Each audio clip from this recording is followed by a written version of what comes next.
Namaskar. I am grateful to all of you who have joined today for paying homage to Mahatma Gandhi on his 75th Martyr's Day when he gave his life for the cause of harmony, brotherhood, and humanity.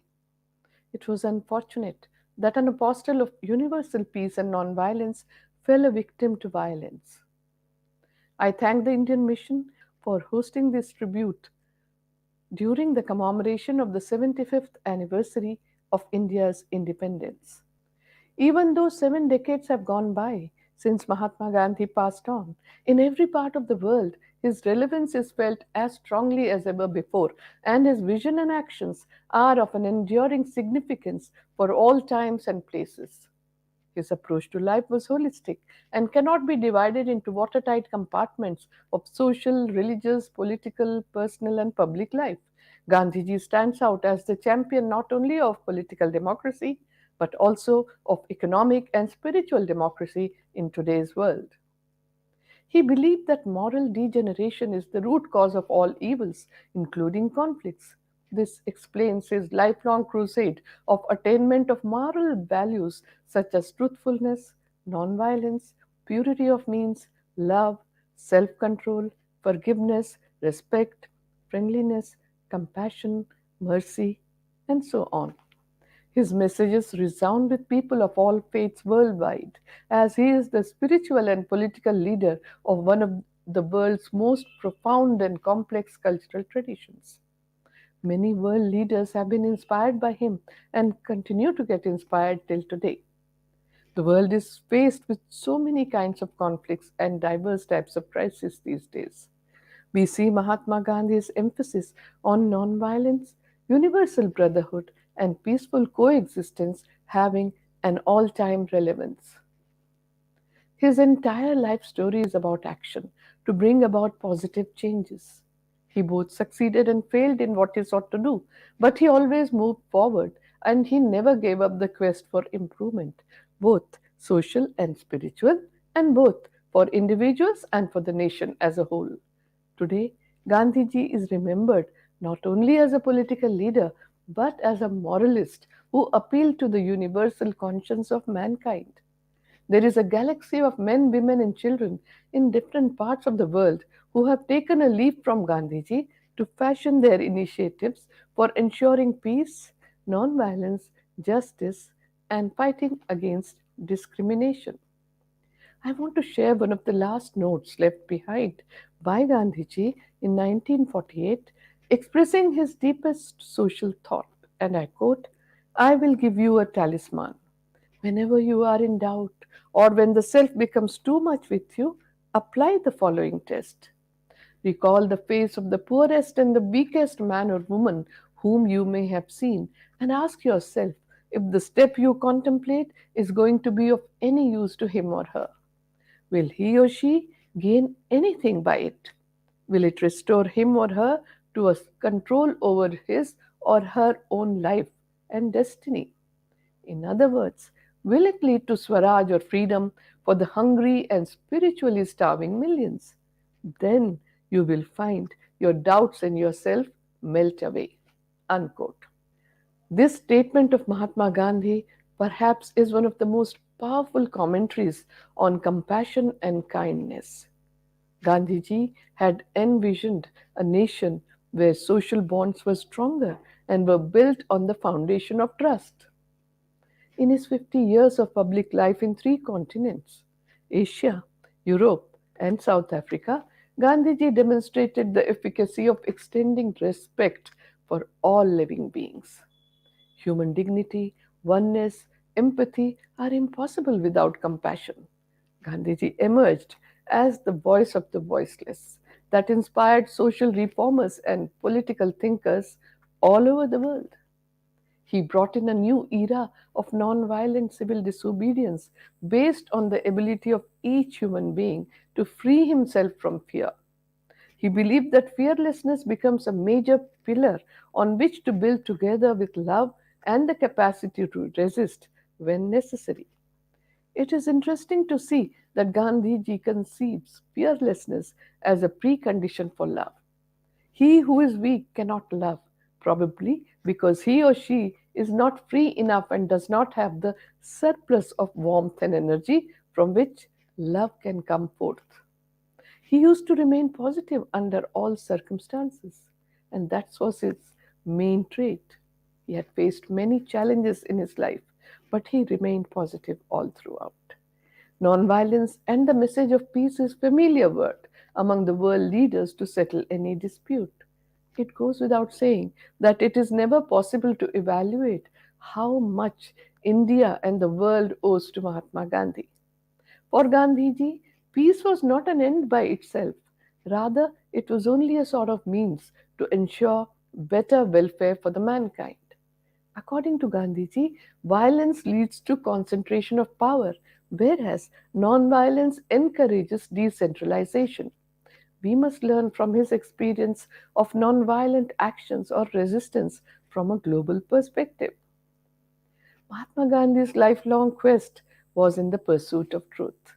In fact, he even had said that truthfulness is more important than peacefulness.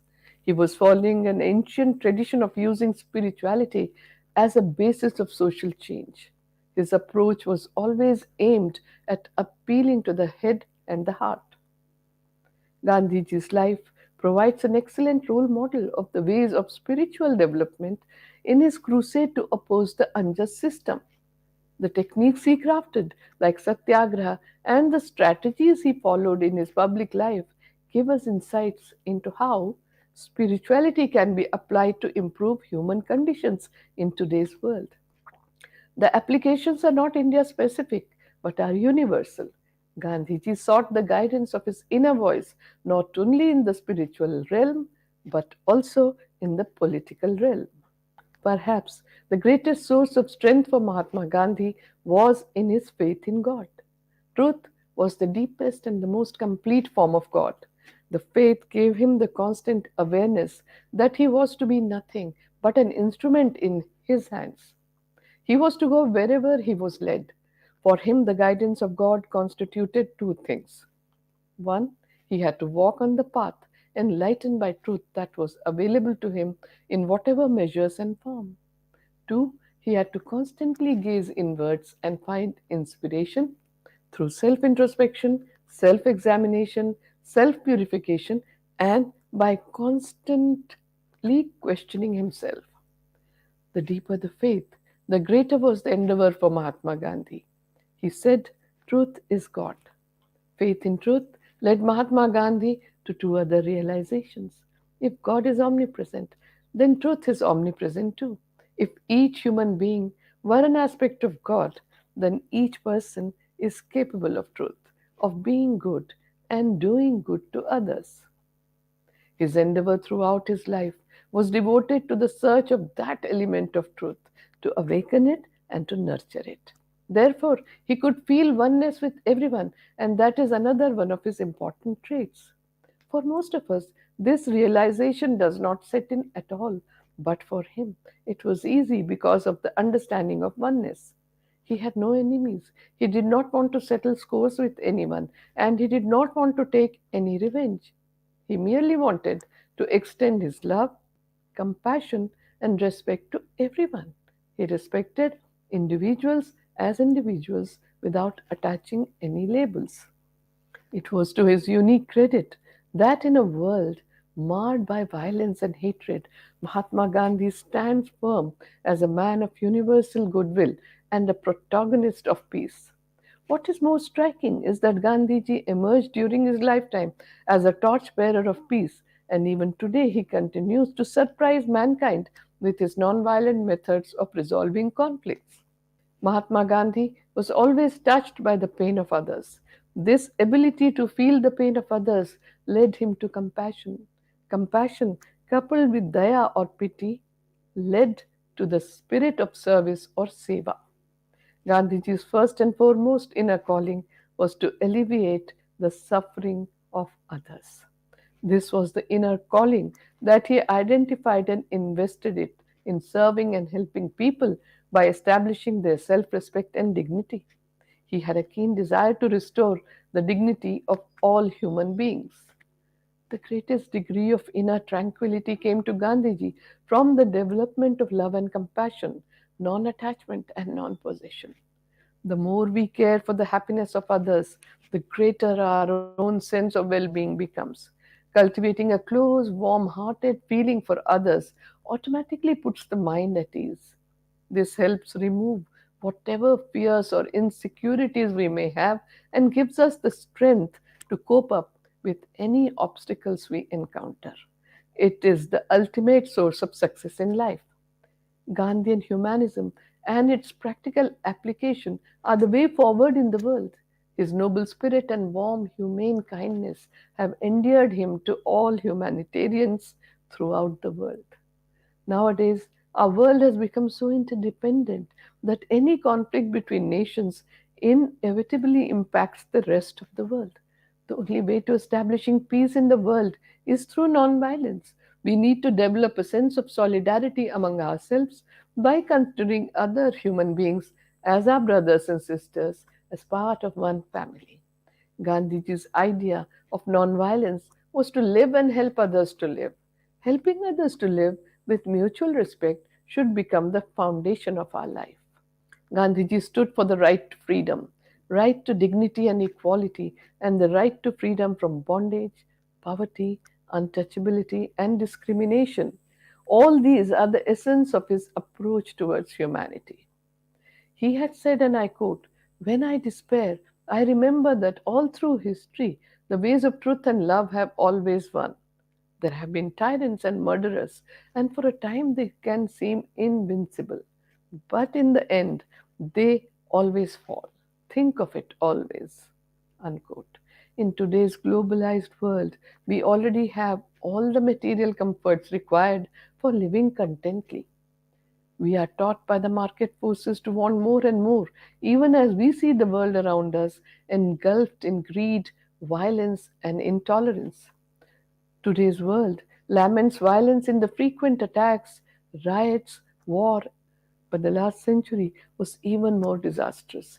In such a time, a frail leader, Mahatma Gandhi, was the most influential and important political leader and a thinker of the 20th century whose legacy still inspires people globally.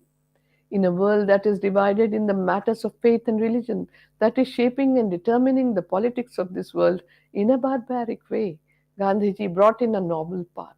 He continued to lay importance on interfaith dialogue and cultivating understanding towards nonviolent, compassionate, and emancipatory aspects of their own religion.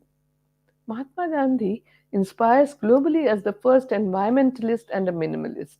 He recognized the need for conservation and preservation way before the dangers of climate change had preoccupied the world. He had pointed out that Earth provides enough to satisfy every man's need, but not every man's greed. Gandhiji had said that life should be need based, not greed based.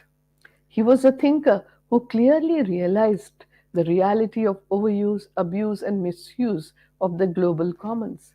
He lived out his environmental philosophy in his own life. He is a man who compulsorily reused and recycled everything and lived in harmony with nature.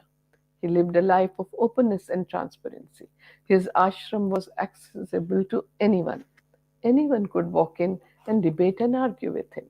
Mahatma Gandhi had a profound influence on Dr. Albert Einstein. Dr. Einstein's message on Gandhiji's 75th birthday sums up the essential character of Gandhiji's leadership. Dr. Albert Einstein said, and I quote, "A leader of his people, unsupported by an outward authority, a victorious fighter who always scorned the use of force, a man of wisdom and humility who has confronted the brutality of Europe with the dignity of the simple human being and at all times risen superior." Unquote. Gandhiji realized early in his life the importance of humanity, love, and kindness to other living beings and acted upon it. He kept humanity in high regard, which gave a deep meaning to his life.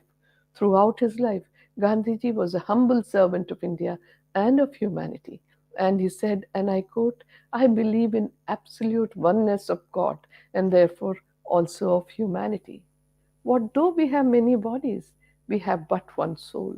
The rays of the sun are many through refraction, but they have the same source. It comprehends the whole of humanity. Its realization would thus mean the establishment of the kingdom of heaven on earth. Unquote. He respected all humans as one and only one, regardless of caste, creed, religion, and race. This oneness brought peace and harmony. He maintained that the future of humanity lies in this oneness, and we should broaden the outlook on humanity so that the whole human race can live in peace. Gandhiji always held service in high regard and realized God through service of humanity. He maintained that the dignity of humankind lies in equality and justice for all. He said that dignity of human nature requires that we must face the storms of life. Today, humankind is reeling under various kinds of social tensions and imbalances, disturbing his peace. In such a scenario, Gandhiji's words to believe in the possibility of permanent peace are prophetic. When peace and harmony become the main cause of every kind of service rendered to the nation and its people, it becomes the service of God. We have a unique opportunity to take the lead and open a new page in human history by learning from Gandhiji to address the global challenges. It is because our own human existence is so dependent on the help of others that our need for love and compassion lays at the very foundation of our existence. Therefore, we need a genuine sense of responsibility and a sincere concern for the welfare of others. Mahatma Gandhi gave his last interview to Margaret Burke White, an American photographer, in the early afternoon on 30th January 1948, and it was to be his last message of compassion to mankind, in which he told her that nonviolence is the greatest force at the disposal of mankind.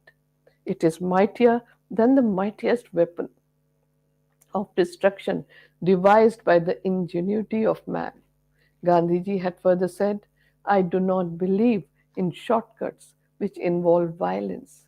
However much I sympathize with and admire worthy motives, I am an uncompromising opponent of violent methods, even to serve the noblest causes. There is therefore really no meeting ground between the school of violence and myself. The heart that bled at the sight of the misery of others was bled to death on 30th January 1948 with the three death dealing slugs buried deep in it. India lost a soul, but his spirit lives on, and that spirit will continue to live among us as it carries in its chapters the mild but unassailable truth that peace is a positive force and that it can still move the human race away from the darkness towards light. Mahatma Gandhi had declared, and I quote, Am I going to be silenced after my death? I will proclaim my faith even in death and speak from the grave. Unquote. What was the faith that he wanted to proclaim from the grave? It was faith in truth, that was God. It was faith in the goodness of all, as all are capable of truth. It was faith in the goodness of mankind. It was faith that despite the faults and upheavals, humanity would move towards goodness because truth, that is God, is only interested in the welfare of its creation. I once again take this opportunity to thank the Indian Mission for remembering Mahatma Gandhi on this Martyr's Day. My special thanks are to all of you who have joined me online. I will end with the peace benediction in Sanskrit for the universal welfare. Om Asato Ma Sadgamaya Tamaso Ma Jyotirgamaya Mrityor Ma Amritam Gamaya Om Shanti Shanti Shanti. Lead us from untruth to truth, from darkness to light, from death to immortality. Om, peace, peace, peace.